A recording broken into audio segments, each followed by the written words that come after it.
Marathi television आणि चित्रपट सृष्टीतील अभिनेते त्यांच्या उत्कृष्ट अभिनयानं आणि लूकनं हजारो चाहत्यांच्या मनावर राज्य करत असतात. पण तुम्हाला माहिती आहे का, आपल्या आवडत्या काही स्टार्सचं वय 30च्या पुढे गेलं तरीही ते अजूनही अविवाहित आहेत.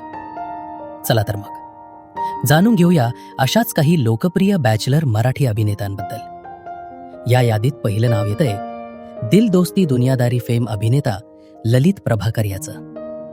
ललितचा जन्म 12 सप्टेंबर 1987 रोजी झाला असून तो सध्या 38 वर्षाचा आहे आणि तो अजूनही अविवाहित आहे.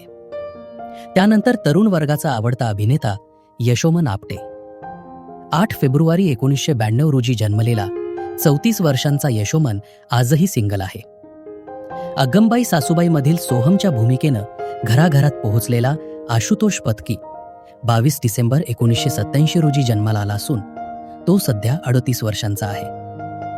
आपल्या उत्कृष्ट अभिनयानं प्रेक्षकांचं मनोरंजन करणारा अक्षय टंकसाळे 9 जानेवारी 1989 रोजी जन्माला आला असून तो सध्या 37 वर्षांचा आहे.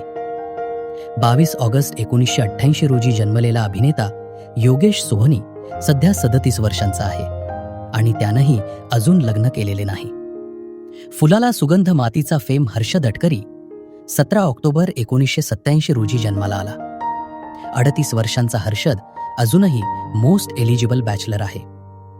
मराठी सोबतच बॉलिवूडमध्येही आपल्या अभिनयाचा ठसा उमटवणारा वैभव तत्ववादी 25 सप्टेंबर 1988 रोजी जन्माला आला असून तो सध्या 37 वर्षांचा आहे.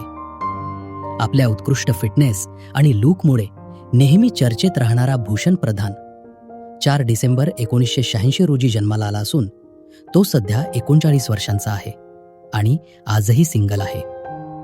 सैराट फेम परशा म्हणजेच सर्वांचा लाडका आकाश ठोसर 24 फेब्रुवारी 1994 रोजी जन्मलेला आकाश सध्या 32 वर्षांचा आहे. अनेक मालिकांमधून प्रेक्षकांच्या पसंतीस उतरलेला विवेक सांगरे 16 ऑगस्ट 1992 रोजी जन्माला आला असून तो सध्या 34 वर्षांचा आहे. रंग माझा वेगळा फेम आशुतोष गोखले याचा जन्म 27 जानेवारी 1993 रोजी झाला असून आशुतोष सध्या 33 वर्षांचा आहे. आणि महाराष्ट्राची Hasya Jatra fame comedy star Omkar Raut 9 August 1990 रोजी जन्माला आला असून ओंकार सध्या 36 वर्षांचा आहे.